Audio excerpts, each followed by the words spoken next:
Hello everyone, আসসালামু আলাইকুম। কেমন আছেন সবাই? নতুন আরেকটি ভিডিও দেখার জন্য সবাইকে ওয়েলকাম। আজকে একটি ব্লাউজ কাটিং করে দেখাবো এক গজ কাপড় দিয়ে 40 ইঞ্চি বডির, আর লম্বা 15 ইঞ্চি, হাতা হবে শর্ট হাতা। প্রথমে আমি পিছনের পাটটা কাটিং করব, এর জন্য কাপড়টাকে খুলে নিলাম। তারপর পায়ের দিক থেকে একটা বাঁশ দিয়ে দেব। বাঁশটা দিতে হবে বডির মাপ অনুসারে। এখানে আমাদের বডি হচ্ছে 40 ইঞ্চি, এখানে পিছনের পাটের জন্য হবে 20 ইঞ্চি, আর এটা 2 ভাঁজ করাতে এখানে 10 ইঞ্চি নেব। 1 ইঞ্চি সেলাই করার জন্য টোটাল 11 ইঞ্চি। এখানে একটু বেশি হয়েছে তাই আমি এখানে কমিয়ে নিচ্ছি।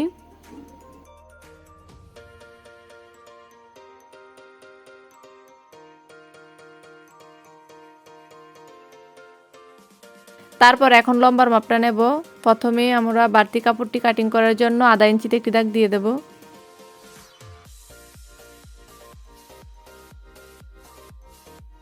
তারপর নিচের দিকে বাঁশ দিয়ে সেলাই করার জন্য 1.5 ইঞ্চিতে একটি দাগ দেব।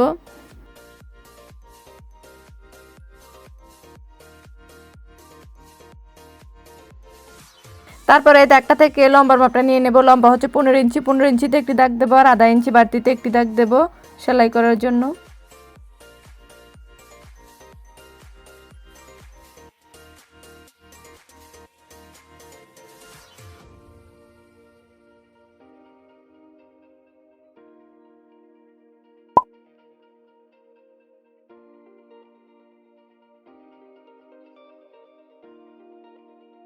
তারপর এখন কাঁধের পোটের মাপটা নেব। কাঁধের পোটের জন্য নেব হচ্ছে 6.5 ইঞ্চি।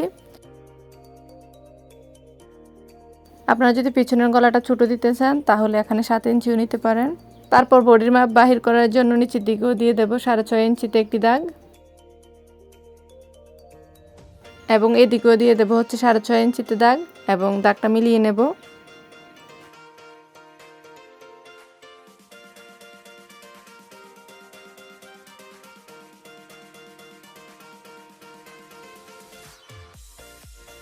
তারপর বডির মাপটা বাহির করব। এখানে বডি হচ্ছে 10 ইঞ্চি, 10 ইঞ্চিতে একটি দাগ দিয়ে দিলাম।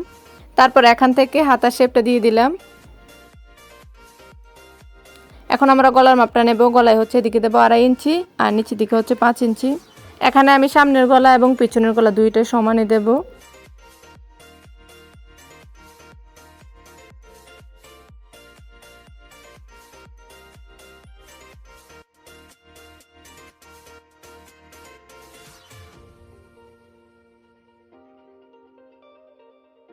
তারপর পিছনের দুইটা টিকেন দিয়ে দেব। এখানে 4 ইঞ্চিতে একটি দাগ দিলাম, আর উপরের দিকেও 4 ইঞ্চিতে একটি দাগ, আর কোমর হচ্ছে 9 ইঞ্চি।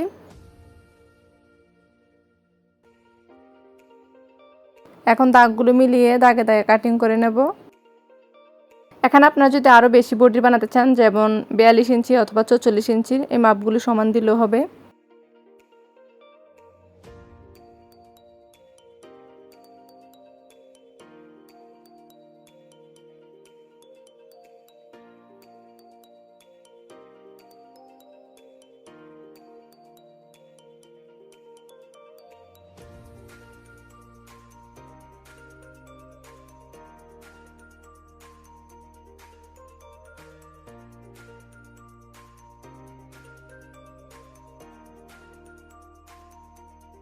তারপর এখন আমরা সামনের পাটা কাটিং করে নেব।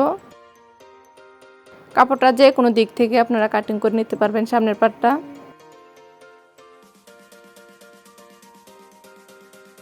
এখন সামনের পাটটার জন্য একটা আমি বাঁশ দিয়ে দেব, 2 ভাঁজ।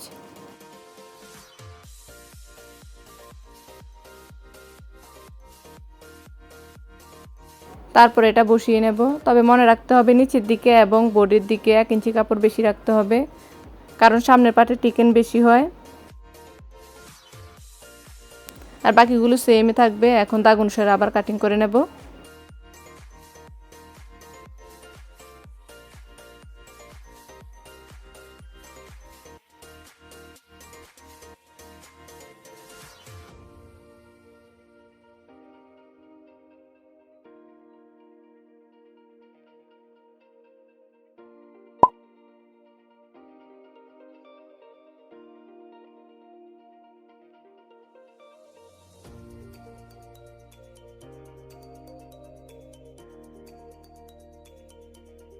এখন আমরা পিছনের পাটটা সরিয়ে নেব এবং সামনের পাটে টিকেনের মাপগুলো দিয়ে দেব।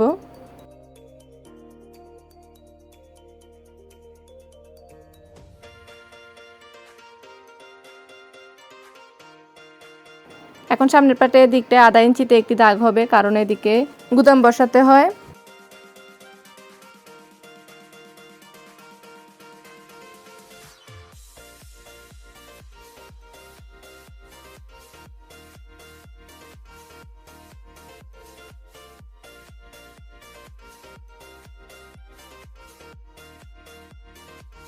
তারপর সামনের পাটে তালপাটটাও কাটিং করে নেব, 1/2 ইঞ্চি ভিতরের দিকে একটি দাগ। এখানে আপনারা যদি জামায় তালপাট কাটিং না করেন তাহলে হবে, কিন্তু ব্লাউজে কাটিং করতে হয়, কারণ সবাই ব্লাউজ একটু টাইট ফিটিং পরতে চায়।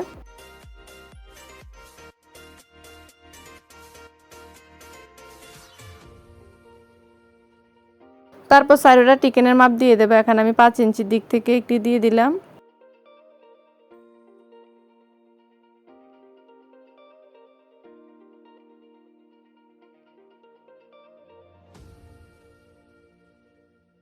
তারপর এদিকেও 5 ইঞ্চিতে একটি দাগ দিয়ে দেব।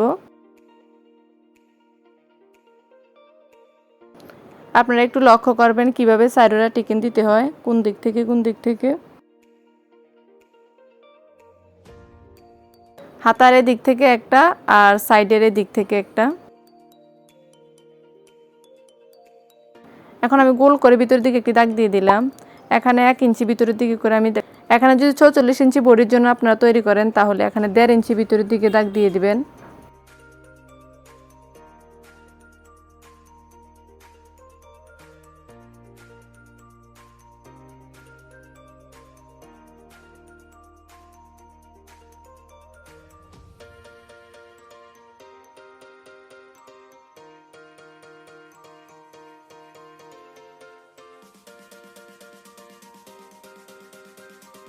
তারপর এখন বাকি কাপড়টা দিয়ে হাতা কাটিং করে নেব।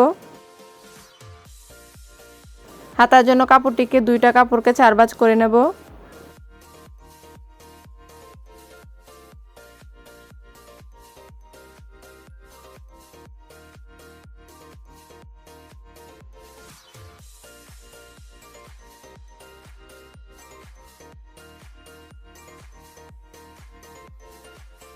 আশা করি আজকে টিউটোরিয়ালটি ভালো লেগেছে। ভালো লাগলে প্লিজ চ্যানেলটি সাবস্ক্রাইব করে দিবেন এবং ফেসবুক পেজ ইনস্টাগ্রামে ফলো করতে ভুলবেন না। হাতার জন্য এদিকে 8 ইঞ্চি নিলাম আর লম্বা হবে 8 ইঞ্চি। তবে সেলাই করার পরে হাতা থাকবে হচ্ছে 6 ইঞ্চিতে। হাতার মোহরা সেলাই করার জন্য 1 ইঞ্চিতে একটি দাগ দিয়ে দিলাম।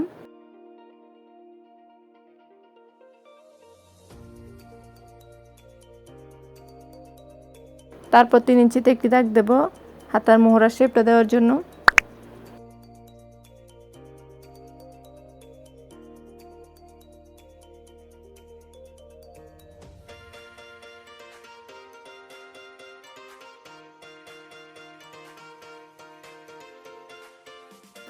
এখানে হাতার মোহরা হচ্ছে 5 ইঞ্চি আর 1 ইঞ্চি বাড়তি করে একটি দাগ দেব। টোটাল 6 ইঞ্চি নিলাম। এখন দাগগুলো মিলিয়ে দাগে দাগে কাটিং করে নেব। আশা করি আজকে টিউটোরিয়ালটি ভালো লেগেছে। ভালো লাগলে প্লিজ একটি লাইক দিবেন। আল্লাহ হাফেজ।